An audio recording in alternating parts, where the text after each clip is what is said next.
there are plenty of black families who were part of the Great Migration, moved up north, but then they sent their kids down south for the summer. My father died when I was 4 months old. It was just the two of us until she remarried when I was 16. So school is out. It's just my mom. She's working double shifts. She's also, going and she got her nursing degree, but she went and got a BA and got her master's. So while I'm down south, with my grandparents, also, childcare. Could you imagine me having a kid during the summer left to his own devices? Yeah. I was a good kid. Hello, welcome. Welcome to tonight's Commonwealth Club World Affairs program. My name is Brian Watt. I'm the morning news anchor at KQED.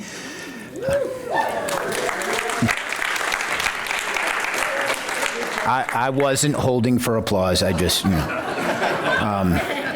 Actually, I was pausing because I have a few reminders before we get started. Very important. Tonight's program is being recorded, so we kindly ask that you silence your cell phones for the duration of our program. Also, if you have any questions for our guest speaker, please fill them out on the cards that were on your seats or through the chat on YouTube if you're joining us that way. I hope you all will do this because it's one of the things that makes Commonwealth Club events so special. And given how great a talker our guest is, I know you have questions for him. Now it is my pleasure to introduce Jonathan Capehart. Jonathan Capehart is a Pulitzer Prize-winning journalist and author of the new book, Yet Here I Am, Lessons from a Black Man's Search for Home. He is co-host of the morning edition of The Weekend on MSNBC, associate editor at The Washington Post, and analyst on the PBS NewsHour. Jonathan, welcome.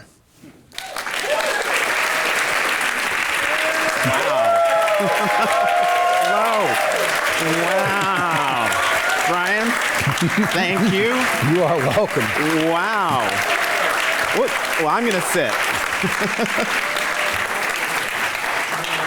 I have to do this everywhere I go. Oh, wow. I'm not going to forget this. Okay, this is kind of a selfie, but it's actually an audience. It's of the audience. An audience, okay. Yes. All right. Thank you. Love this. All right.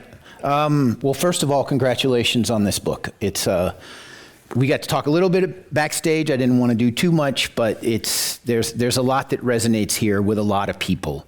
And I really want to start with the simplest question, which is the title. Mm-hmm. Yet Here I Am. It's a great title, and I can only imagine that when you are writing a memoir, what you are going to call it has to be kicking around in your head while you're writing it. Or is that not the case? Well, I didn't have a title actually, I did have a title. The original title of this was Sonny Boy's Boy, which is the title of the first chapter. And Sonny Boy was my father's nickname.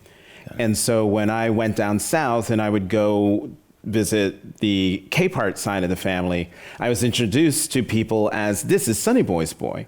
Then as I wrote, and once I finished, I hit upon this line that resonated with me, and it's the penultimate line of the entire book, and it's the line that says, "Black boys like me."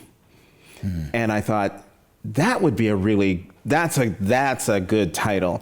And so we had a whole mock-up of Black Boys Like Me and a black and white photo of me as a young student journalist at KRLX and at Carleton College.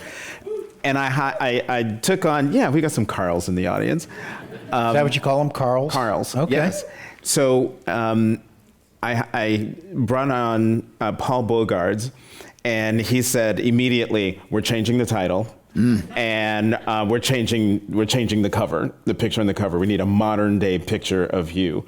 And so he proposed Beowulf Sheehan, the photographer, fabulous photographer. But Beowulf wanted to read the book.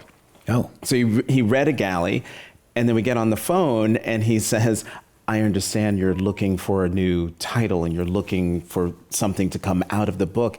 And I actually think the title should be the very last sentence of your book. Wow. And yet, here I am. And a chill went through me when he said it, because as you said, yet here I am, it in some ways tells you what the book is about without telling you what it's about. But once you get into the book, the title will make more and more sense. It's true. It's true.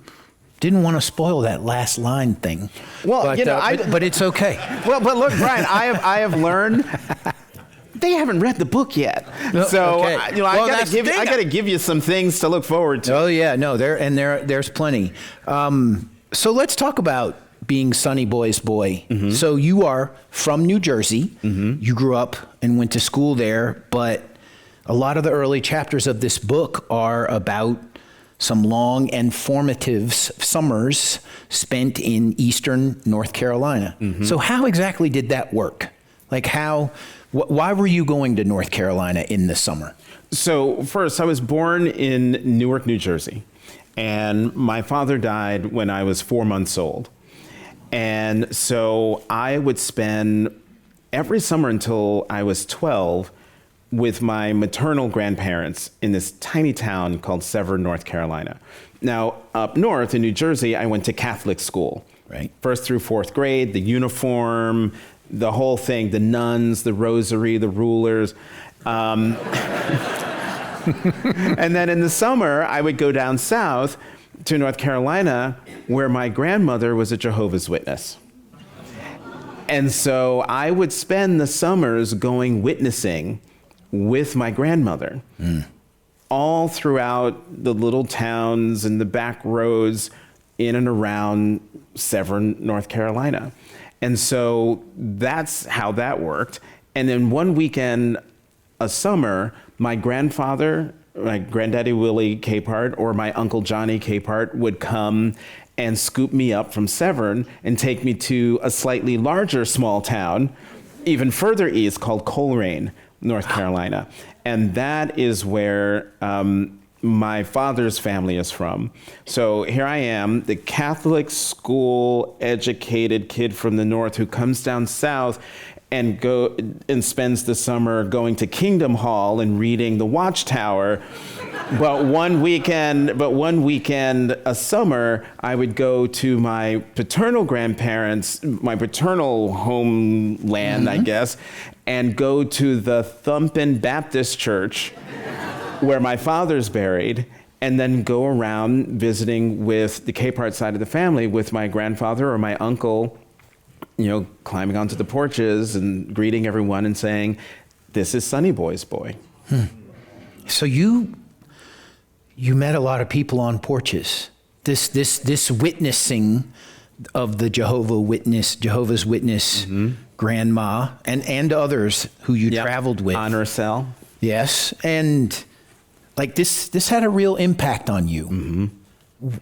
And I actually, you wrote that the people you met on those porches really were the people who've been forgotten. They are the ordinary people doing extraordinary things who really kind of were the civil rights movement or lived through the really, really hard times of Black history, but were kind of forgotten. What struck you about these people, and what did these encounters do for you? So the popular understanding of Jehovah's Witnesses is very urban. When you hear comedians joke about them, they spring on you by surprise. They're knocking on the door. You don't know they're coming. Everyone hides. Well, when you are a Jehovah's Witness in the South and you drive as slowly as my grandmother used to, you could see her coming. And so we would get to these houses, and they were all manner of houses. Some were brick houses. Most were wooden houses, old ramshackle houses. You go in there, and I can still smell the burning wood, the tobacco, the chewing tobacco that they used. I remember the toil on their faces and in their eyes. The heat of the summer. Sometimes a box fan blowing, sometimes just the church fan or a newspaper, and grandma making her pitch to folks to, get everlasting life through Jehovah. And some folks would say no, and grandma would leave, nicely. Other times people would say, well, no, I would like that. And grandma would say, okay, let's go. Let's do this now. When you get inside these homes, and the thing that made an indelible impression once I started noticing this, every home had 3 portraits on the wall, sometimes 4. And as I got older, I took to calling it the Holy Black Trinity. Kennedy, King, and Christ. And the 4th photo was of Robert F. Kennedy.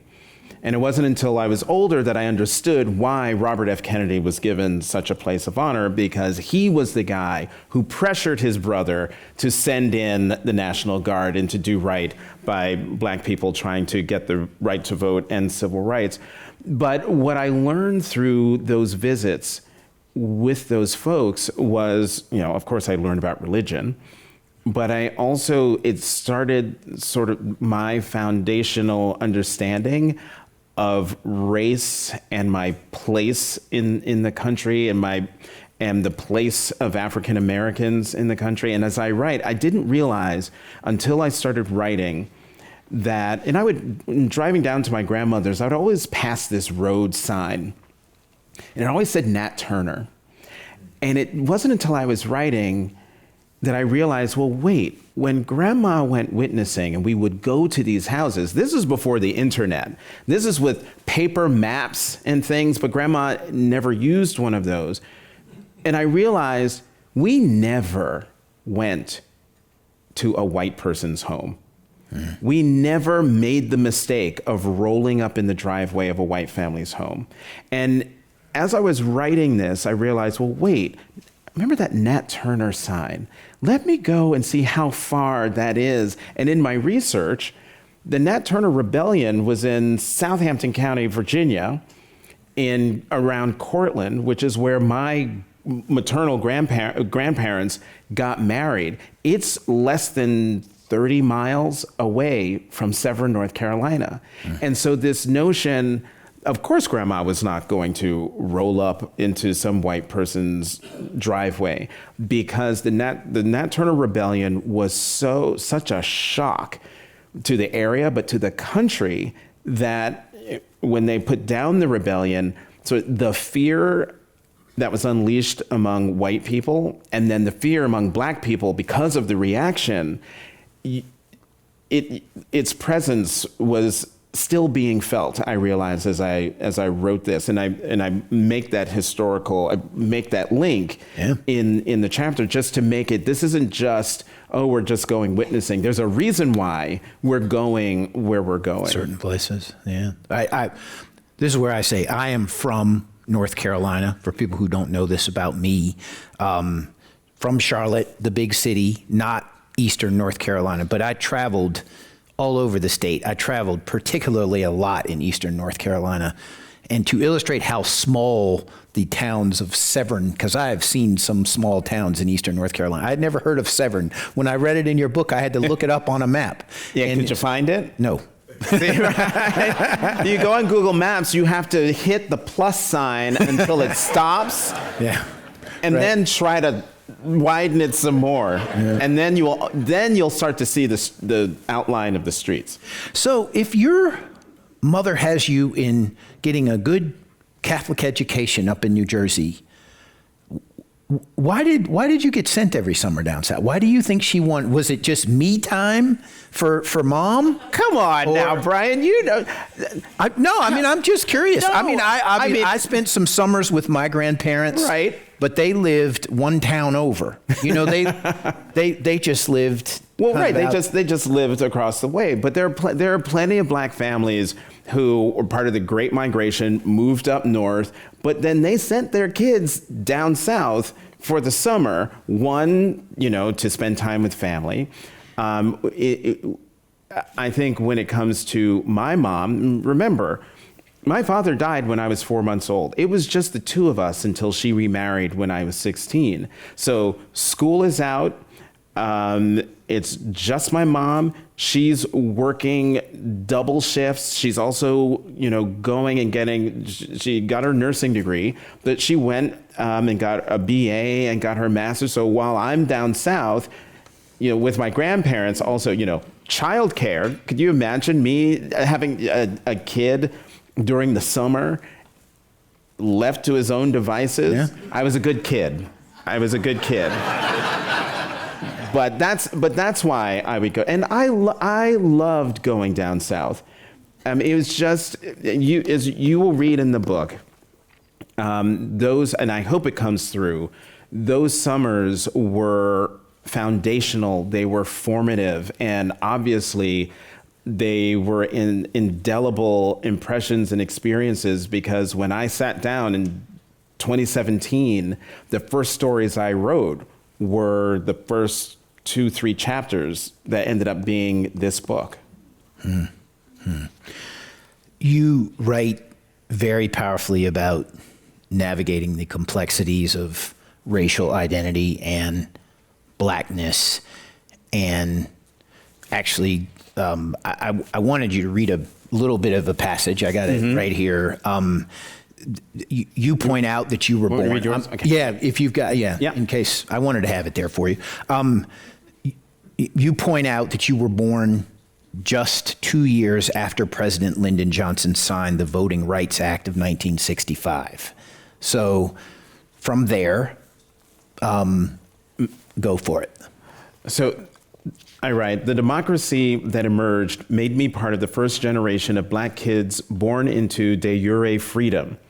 And in the years that followed, from my childhood in predominantly white schools to my adulthood ensconced in predominantly white spaces, I viewed my role as an ambassador to the race, an interlocutor between blacks and whites. Through the relationships I built, I thought I was building a bridge of understanding. But matters of race are complicated.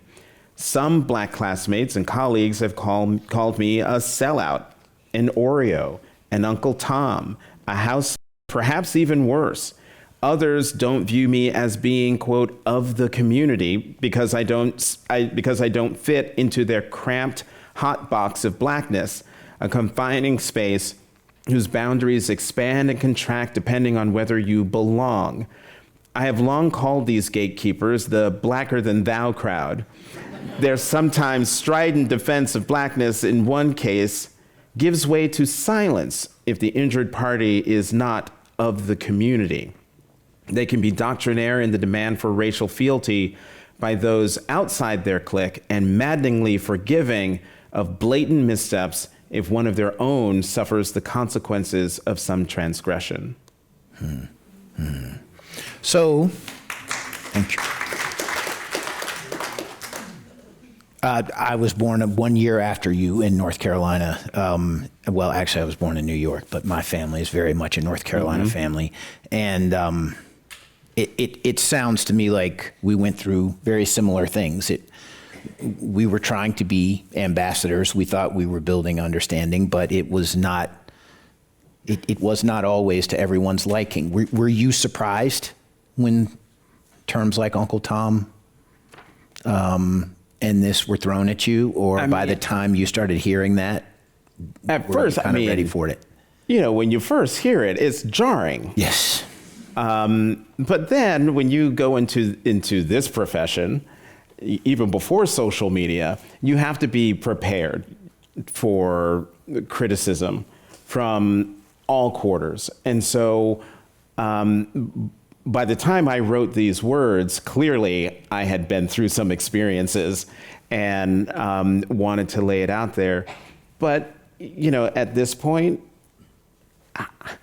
I know who I am. I'm comfortable in my own skin. And for the blacker than thou crowd, they don't know me.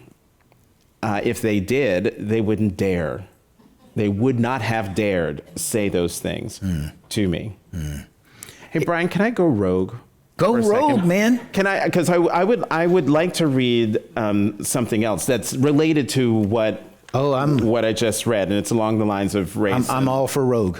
Okay, good. Let's do it. This is on page 50 in the chapter entitled Growing Up Brady. And this is also more about Ambassador to the Race. Hazlitt was also where I began to learn how to be black in white spaces. Blackness is always at the mercy of someone else's judgment. You can be too black, not black enough, or not black at all. And I have run the range my entire life.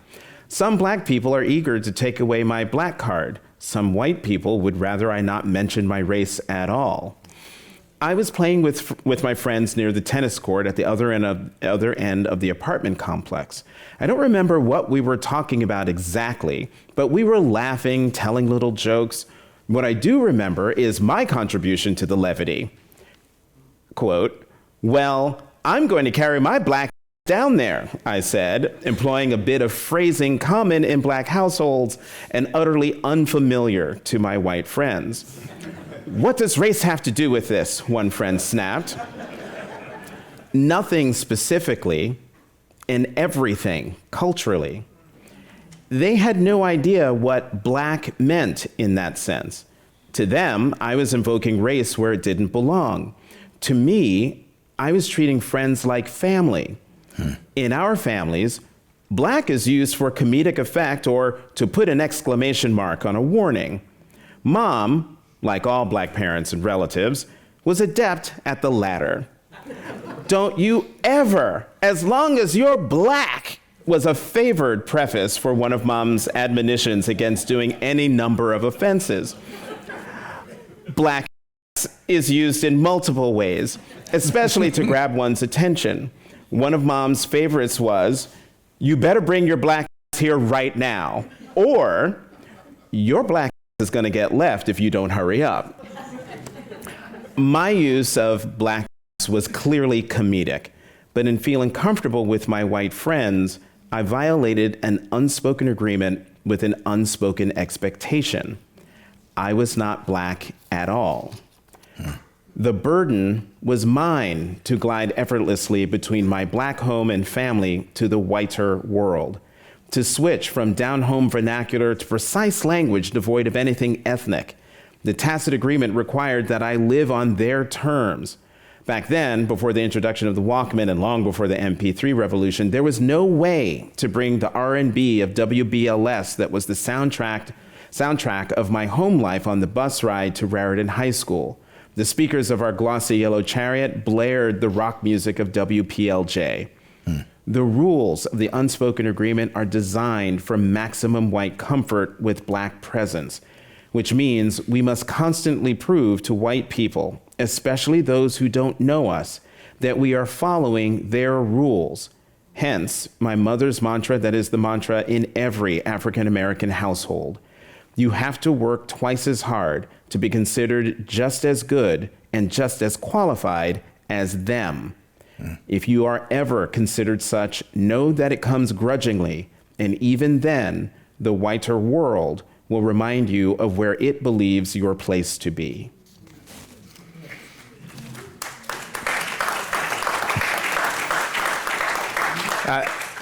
I'm really glad you went rogue. And actually, you kind of didn't, because my next question was actually about that unspoken agreement. Oh, good. I'm glad I read it then. No, and reading it is, it also sounds like your mother, since she comes up in that passage, she knew this was coming for you. She knew this kind of struggle was coming for you, and even tried to warn you about it. And the first time you heard the N-word from one of your white friends, you were supposed to come talk to her, and you did. Yep. But it also sounds like you held on to your optimism about race relations when you had to kind of talk through this with your mom. Yeah, because like I said, I understood that I was from the first generation to live free. We had the Civil Rights Act, we had the Voting Rights Act, the Constitution now applied to all of us, and I'm the next generation. And Mom, you are a prisoner of, the South and the old ways and the old thinking. And when she told me, my best friend next door, his nickname was Skip, and she sat me down on the sofa and she said, now you have to understand something. Right now, you and Skip are here. But as you get older, it's going to go like this. Skip is going to have more advantages, more this, more that. And it was as if she told me that Santa Claus wasn't real. I was screaming at the top of my lungs, how can you say that? That's not true. You're lying. Tears streaming down my face. And I just thought she was dead wrong. But as I write in the book, it took me, I was way too late to understand and realize that not everybody was as interested in my role as ambassador as I was, that I was wildly naive. And I think it was that naivete, in addition to just being a kid, that allowed me to have these sort of blinders on to plow through, despite obvious racial and racist things that were happening around me.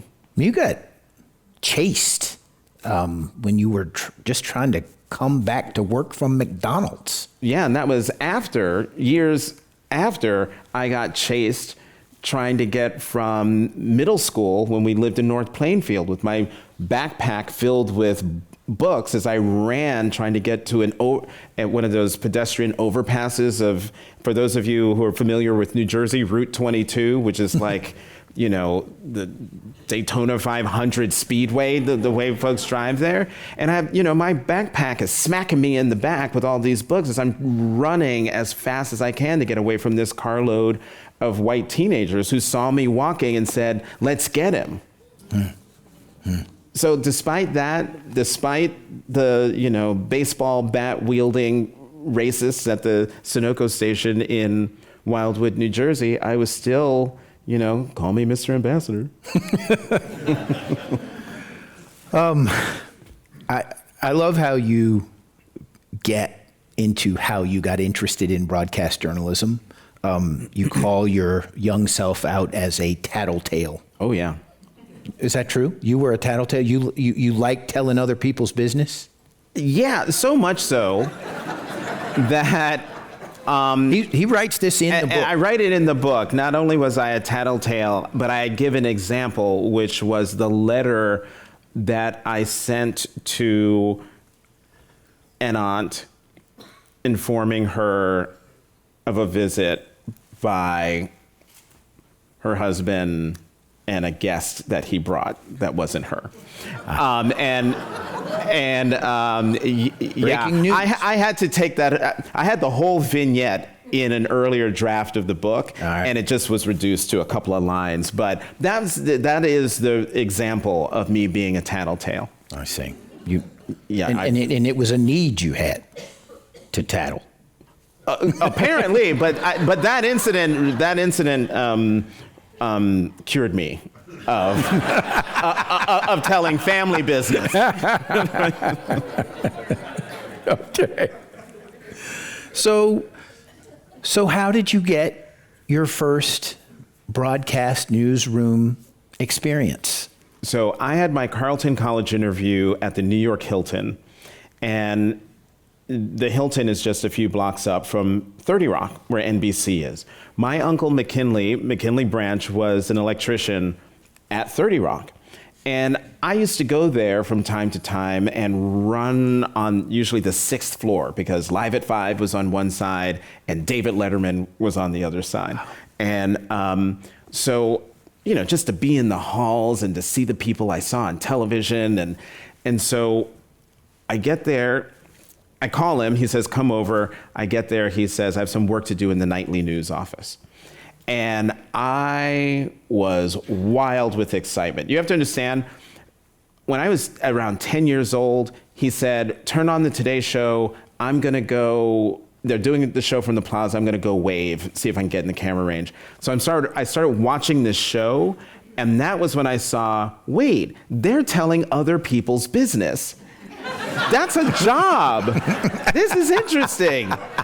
And so I became a big Today Show fan, and so I left that detail out of the tattletale part. And so when I get to NBC and he says we're going to the nightly news office, I was wild with excitement. I thought I was going to meet John Chancellor, Garrick Utley, Carlton Grant, and Tom Brokaw, but no one was there. It was 9 a.m. Right. But there was one woman sitting in front of me, and I'm about 16, 17 years old, shy kid, so I'm staring holes into this woman trying to work up the courage to talk to her. So I finally did, and her name is Ann Skakel-Terrien, and she worked at Nightly News. But then, you see a kid in front of you, you ask, so what do you want to be when you grow up? And so I said, well, I want to be Moscow correspondent for NBC. And then I'm trying to decide if I want to go to the London Bureau or to the White House. But if I go to the London Bureau, I definitely then want to go to the White House and get the White House experience. And then after that, I want to come to New York and be the anchor of the Today Show. I mean, I know what kind of look would have been on my face if I had heard that. So, we talked a little bit more. My uncle comes back and say, okay, it's time to go. And so I thanked her for her time. And she said, wait a minute. And she opened a drawer, pulled out an NBC pad, wrote down the name Kay Bradley, her phone number, and then with a flourish, ripped the page off and said, here, get yourself an internship on the Today Show. And that is what started me on this path. And that will be 40 years ago this year.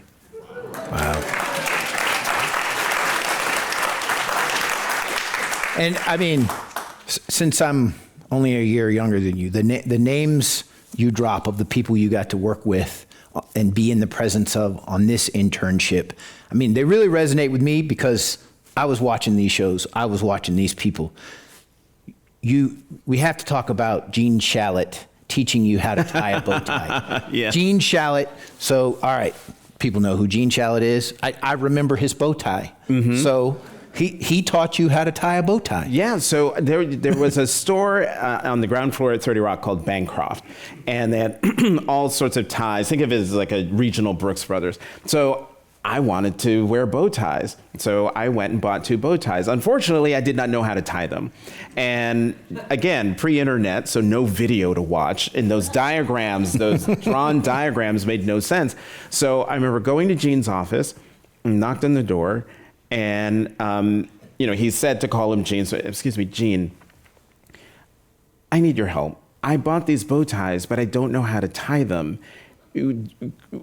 How do you tie them? And he said, he had a huge armoire in his office. He jumps up from behind his desk, goes to the armoire, pulls out 2 bow ties and says, follow me. And so we trooped down to the bathroom that's on the 3rd floor at 30 Rock. And we stood in front of the mirrors side by side. And he taught me follow me, do this, now do this. And then there's the penultimate step where you've got the thumb in here, and then you got to jam in. He goes, now jam it in there. And he jams his finger in there. And then he says, okay, now the last part is this. And then he said, but the key thing is to leave it a little messy. That way people know you tied it yourself.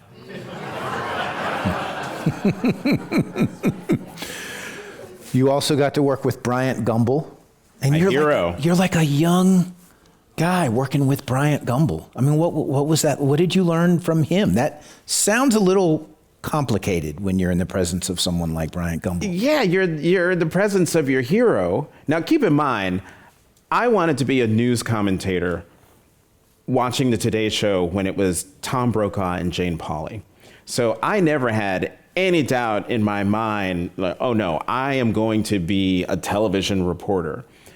But when Tom Brokaw became anchor of NBC Nightly News and they brought in Bryant Gumbel, a black man who looks like me, I thought, oh, hell yeah, I'm going to do this job. And so I watched him. He was so good, smooth. But then on this internship, I really got to see him behind the scenes. When the Today Show was 2 hours, I would get to the set by 7:30 and I would stay there right through 9 o'clock. If there were post tapes, I'd watch those because I'd wanted to know what happened on the set. But it wasn't until I was asked to go to this huge file cabinet, long file cabinet, 4 drawers, each drawer filled with yellow legal pads that held Bryant's interviews. And apparently, Bryant wanted a cover sheet for each legal pad because, he was going to be interviewing people all the time. And so the cover sheet needed to say who it was, their title, the date, and what they talked about. And so in order to do that, I had to read through every page on the legal pads. And by doing that, I was able to get into Bryant Gumbel's head. So the page would start out, you could tell, neat, beautiful, beautiful penmanship, and you could see the questions that he was going to ask, neatly written. Then I would see numbers, 1, 2, 3, 4. And they were erratic, so clearly this was happening during the interview. But then I would also see words scribbled over here, a new question scribbled over there. And in that way, I started to understand he had a set plan, and then the interview is going, and he's producing himself in real time. Then the guest says something, and he writes down a word to make sure, and then clearly there's a new question coming. And by the time, I only got through 1 drawer of those legal pads, but by the time it was over, I understood how he worked, and it made me appreciate his skill as a broadcaster, as an interviewer. But then I got a PhD just reading those legal pads, and what he did is what I hope I do now. I follow some of the same things I learned from those legal pads by just paying attention to him. And I thought he didn't even know I was alive, because when we would pass each other in the halls, I'm the excited, like, oh my God, here comes my hero. And he just walks by me like, oh my God, this kid, right? So first day of my second internship, I get to the set, I'm standing on the set, and it's over, and he's starting to make his way from the sofa at the one end of the studio, and he's walking, and I thought, okay, here he comes. I'm not going to pay attention to him. He doesn't acknowledge me. I'm not going to acknowledge him. And this conversation in my head is just going as he gets closer. And then he walks by me. And as I write, I felt the snub in my soul. Oh my God. But then, without breaking his stride, taps me on the back and says, welcome back. And if I could have exploded, I would have. But what I learned in that was that I'm not as invisible as I think I am. We are not as invisible as we think we are. That people see us and they are rendering judgments about us based on the information that we're giving them that we don't even know that we're giving. And that the key lesson that I learned was that all that noise in my head, those were my own insecurities. And, I am thrilled to say that Bryant and I, we remain in touch. We are friends. There was a book party for me in New York a couple of weeks ago that we were an hour late for, but when I walked through the door, who was there? Oh. Bryant Gumbel. Oh, that's cool. Since we're right here in this journalism moment in your trajectory, there are some questions here that are really great coming in from the audience. One, as a journalist, how do you adjust your craft when telling your story through memoir? Has the experience of writing a memoir changed the way you write? No. Okay. and I say that really quickly because in my column writing, I've always put parts of my story into my columns, particularly when there were, shootings of unarmed African Americans. Trayvon Martin, I wrote column after column, again, sort of still like an ambassador, knowing full well that my audience is plenty of African Americans, but lots of white people for whom this was a new thing. So when I wrote the column, the very first one that said, when I was growing up, my mother taught me never to run in public, never to run in public with anything in my hands, and all sorts of other things. And I remember people writing to me and saying, I had no idea. I did not know that this was what was happening in the talk, is what it became. And so, I have long injected myself and my story into my columns. And so this is just a 270 something page column in terms of revealing myself. But what makes this different is, my friend Richie Jackson, who wrote a very personal memoir called Gay Like Me, and it was a letter to his gay son, where he said to me, Jonathan, put yourself on every page. Make sure you put yourself on every page. And so by having that in my head, if anything, writing this memoir pushed me to go further than I would in a column. This kind of takes me back. I wanted to make sure we talked a little bit about coming out, which you call a complicated journey in the book. You make references in the early chapters of your book. Being a little funny was the term that you might have heard in North Carolina. Well, in Newark too. In Newark too. Anywhere. A great episode about taking ballroom dancing in college so that you could avoid the PE requirement. The PE requirement, which came with a requirement of change, right? Yeah, in the changing room. Ooh, that's dangerous territory. Right. So you came out to a person at Carleton College. That's kind of where it started. And then you wrote a big article in the college newspaper, Homosexuals at Carleton.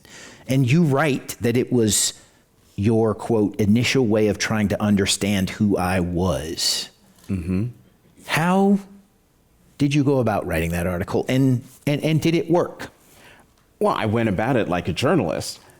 I went and talked to, the kid I came out to, Matthew Brooks, was my best friend. And he was, at that point, one of the few out gay people on campus at Carleton. Anyone who was at Carleton between 1986 and 90, they came out to him first. Wow. And then came out to their friends. And so through his work with the gay organization on campus, I'd said to him, I'm going to work on this thing. Would you ask people if they would talk to me? So I talked to a handful of people. I can't remember the number of people I talked to, but I recorded the interviews, I transcribed them, and I ran the verbatim as much as I could what they were saying. And it was through those interviews I started to understand, I know this is me, but this is my opportunity to find out, well, what's it like for other people? A lot of people on campus thought that I was, and I changed the names. Right. A lot of people thought that I was one of the people in the story, and that's not true.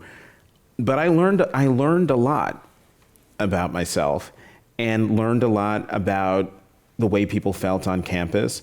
And it was a front page story, most of the front page. Although the homosexuals at Carleton, it was a graphic of like a cinder block wall and homosexuals at Carlton was spray painted on the walls. I mean, it was the 80s. And okay, so you are out at Carlton, but at home, not yet. Right. Well, You I'm haven't- kind of out at Carlton. Kind of out. Kind of out. I mean, I was out to friends. Matthew and I were like this. We're best friends, platonic relationship. But I let my friendship with him speak for me. Got it. So, but yeah, I wasn't out to my mom. Was not out to And my did mother. that moment happen when you wanted it to? Yeah, because I maneuvered the conversation into her asking the question. I see. I'd already graduated college. I'd moved back home. I was on my futon in my childhood bedroom in Hazlitt, New Jersey. And my mom was upset with me because she said to me, ever since you came home from college, you've become so liberal. You have to keep in mind, my mother was remains a born-again Christian, but she was like hardcore. And so I was like, well, I don't understand this, I don't understand that. And then I said, and like gay people, I don't understand gay people, they say they're marginalized, whatever. They need to understand they're everywhere. They're in the community. They're doctors, they're lawyers, they're journalists, they're all sorts of. My mom's standing at the door, and then she asks, well, are you gay? And right then, I'm seated on my futon. Feels like there's a giant spotlight on me. I'd been in this position before, not where she specifically asked me, but I wanted to tell her, but I never did. And so I finally said yes. Okay. It's interesting. Yeah. Yeah. Well, I mean, that story comes after this, just chapter 8. Yeah, That's all I'm going to say is chapter 8. He's always a step ahead of me, going exactly where I want to go. Chapter 8 is the real deal. I'll just say that. I almost don't want to spoil it because the title of chapter 8 is tell them the title. The title of chapter 8 is Hide Your Porn Well. Yeah. So this is my, attempt at literary analysis of the sort of arc of this book, okay? So chapter 8 is roughly the middle of the book. Hide your porn well jumps out the page when you open chapter 8. And as I was saying, until this moment, this hidden porn incident that you talk about at the beginning of the thing, you have been more suggestive than anything else about this.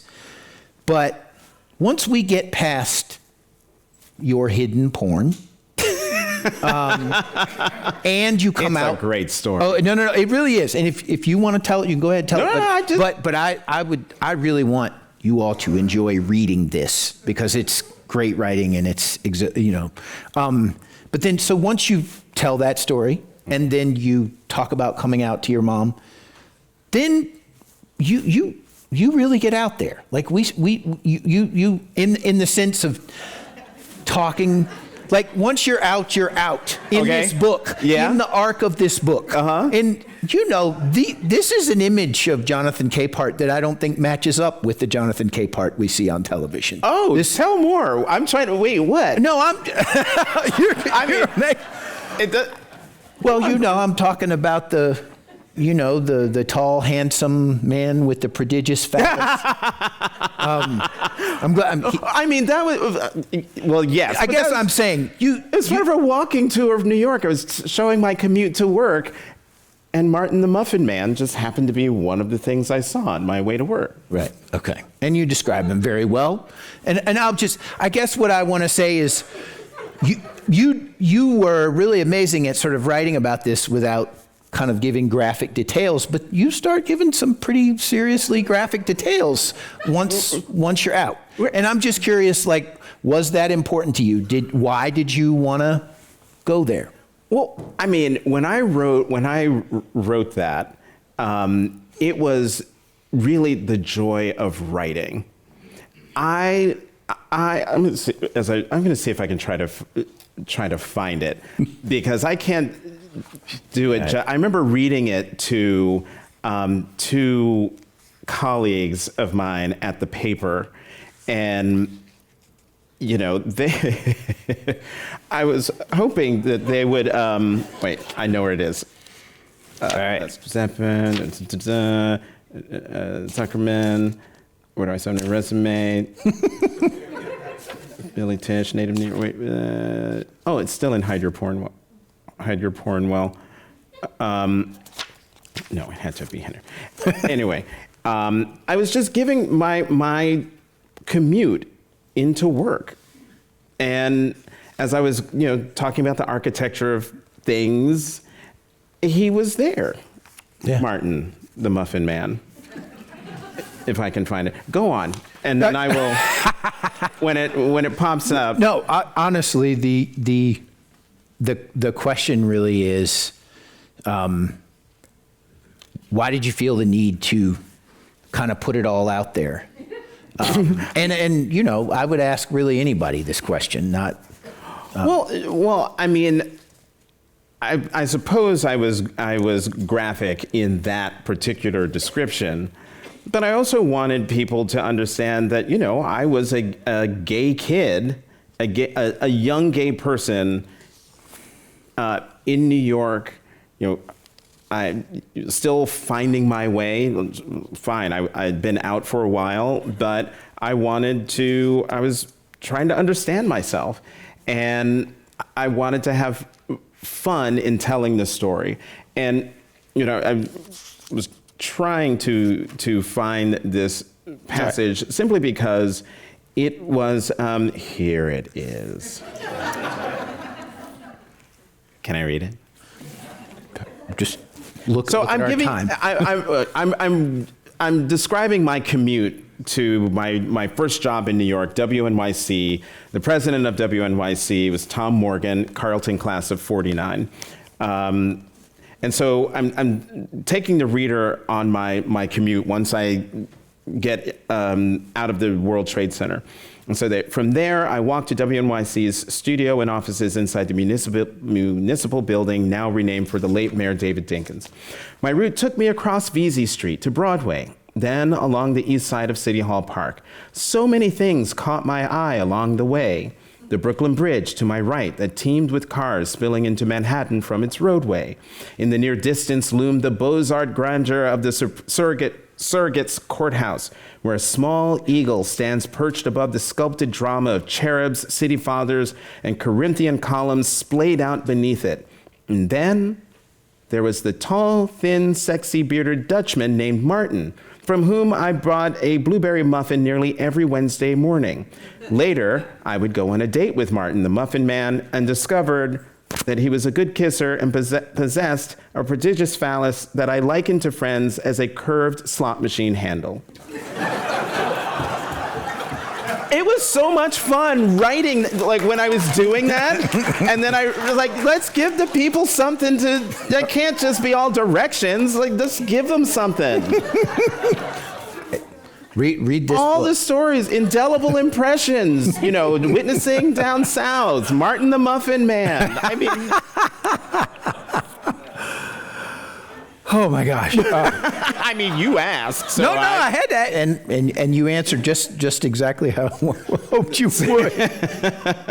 Let me ask more questions off the cards, Sure. and I got tons of my own questions, but I love these questions. What do you feel the biggest challenge facing journalists today is? We don't even have enough time, but I will give two. I will give two. One is clear and present, and the other one has been there for a while now. The clear and present danger is the President of the United States.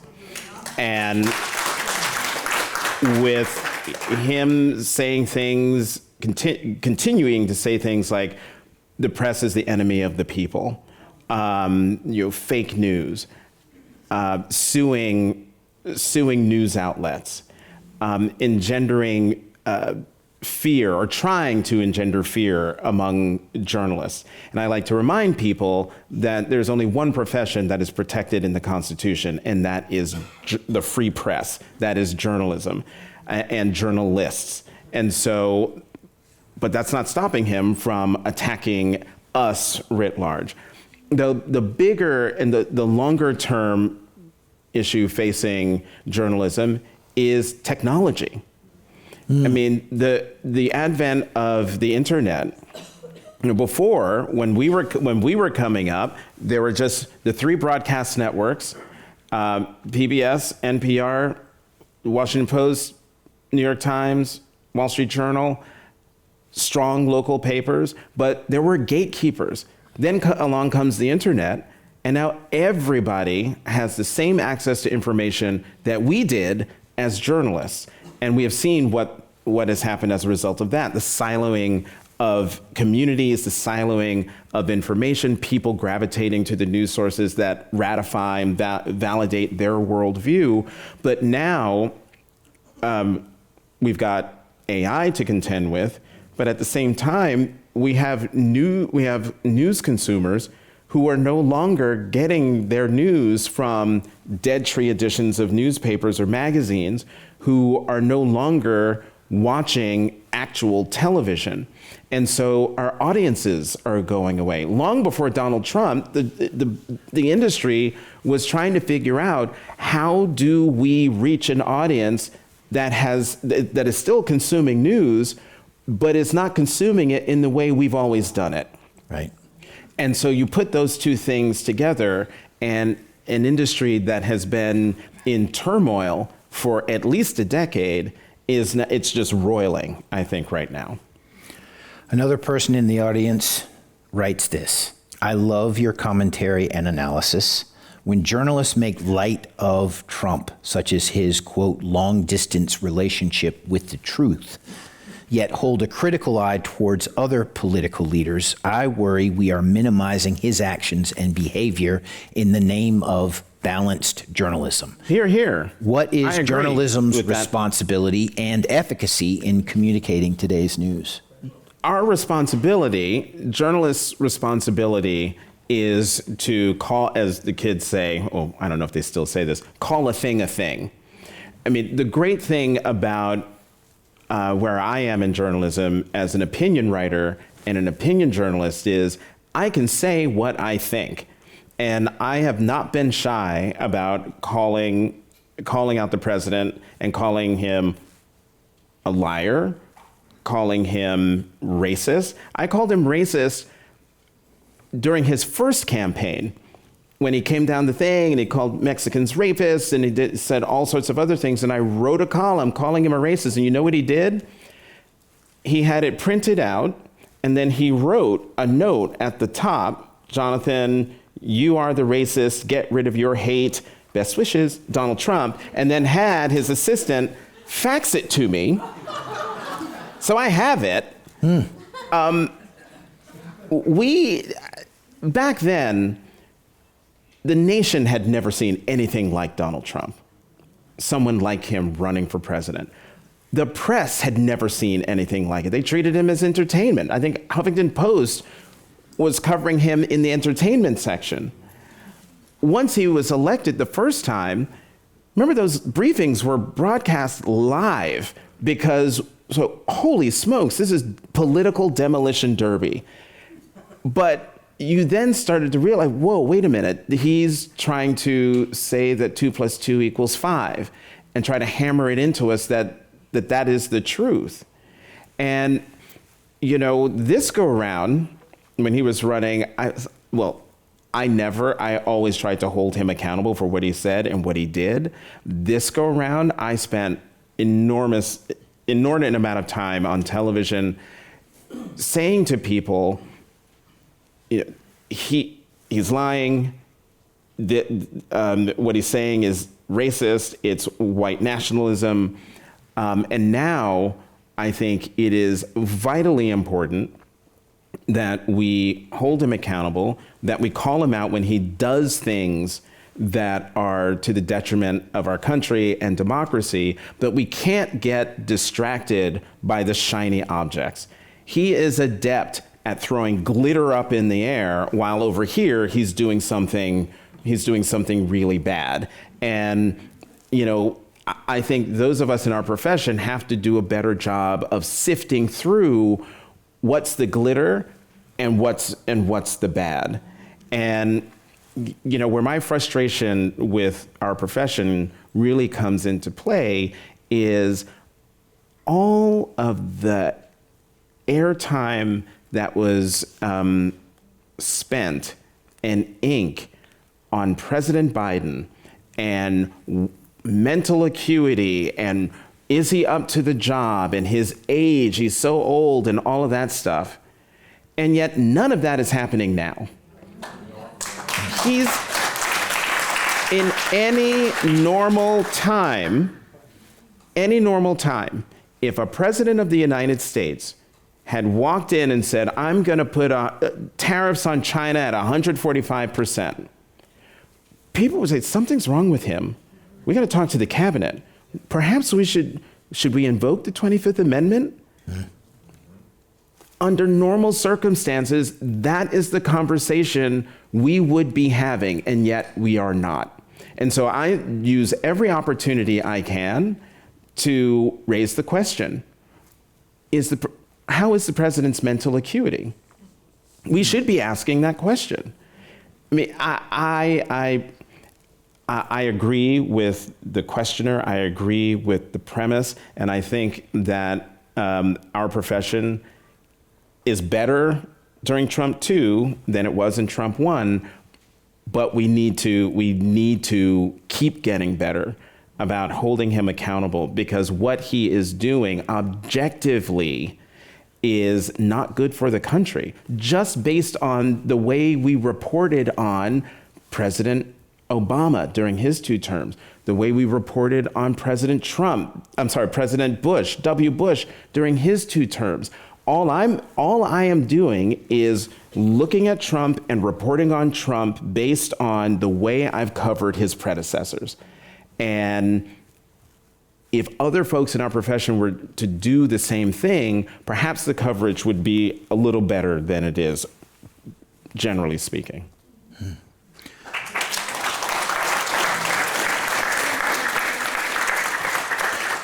I wanted to ask you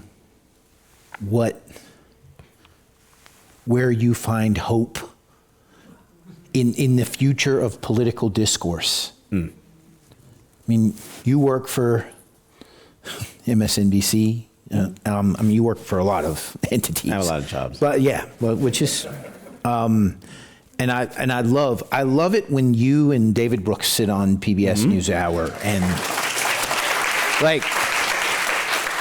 it really helps me process whether it's the glitter or the bad thing that's being done over here behind the glitter.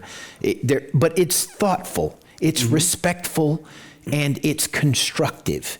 But we don't have dialogues like the ones that go down between you and David Brooks in very many places. And I'm worried about that. And I'm wondering if you see a hopeful place out there that makes you think that maybe we will get back to a place where we're talking to one another in a better way. Well, I do think that it is happening at the individual level, the local level, where people know each other and trust each other and have respect for each other. Before I was asked to fill the very large shoes of Mark Shields, David and I, would be on panels together, at Aspen Ideas or other places. And I always liked David. He was the conservative I would read because, he didn't insult my intelligence as a reader. I always learned something new, even if I disagreed with him. And so to be able to, sit on the stage with him and, go back and forth on issues with him was always fun, because he always treated me with respect.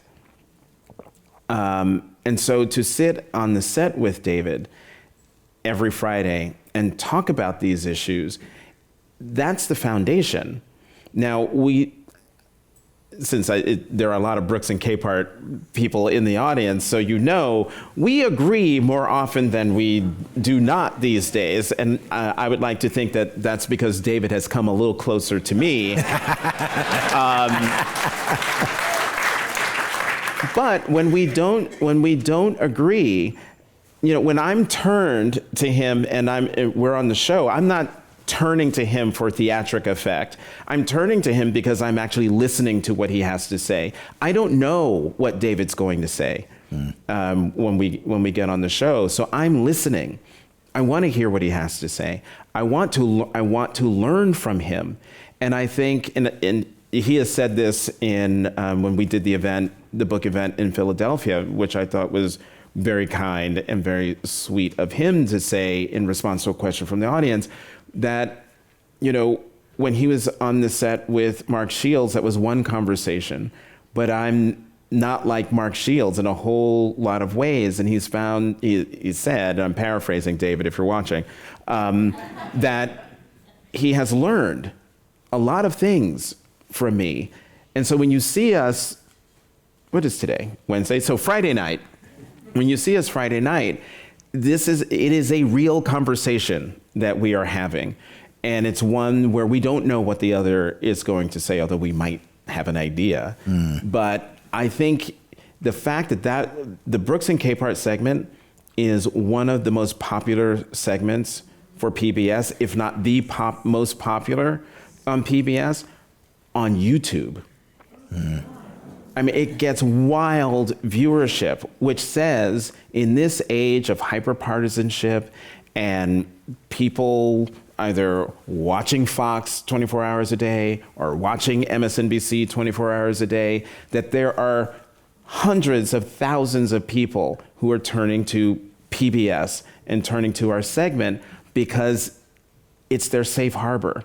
It's where they know they can go and hear what's happening in the country in a calm, respectful, but sometimes combative way, but it's respectful. And the thing that gives me hope is I always had the impression that the PBS viewer was really old and really white. Until all these young people started coming up to me and saying, never miss you on Friday night. And I remember this one black guy, he said, watch you every night. I said, what are you doing watching PBS NewsHour? He goes, I've been watching it for a long time because it's the one place where I can get just straight up news. And so if that's the young people, in addition to the older people, then that's what gives me hope when it comes to folks and news and what we're going through. Thank you, Jonathan Capehart. It's over?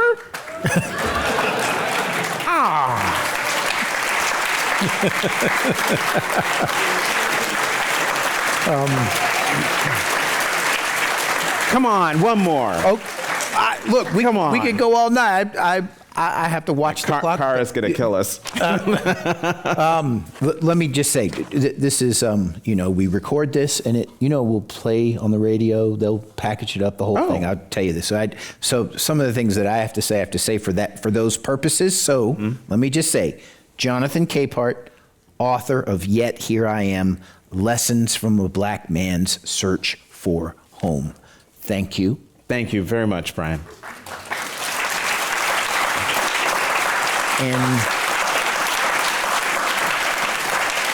And we encourage you to pick up a copy of Jonathan's book here or at your local bookstore.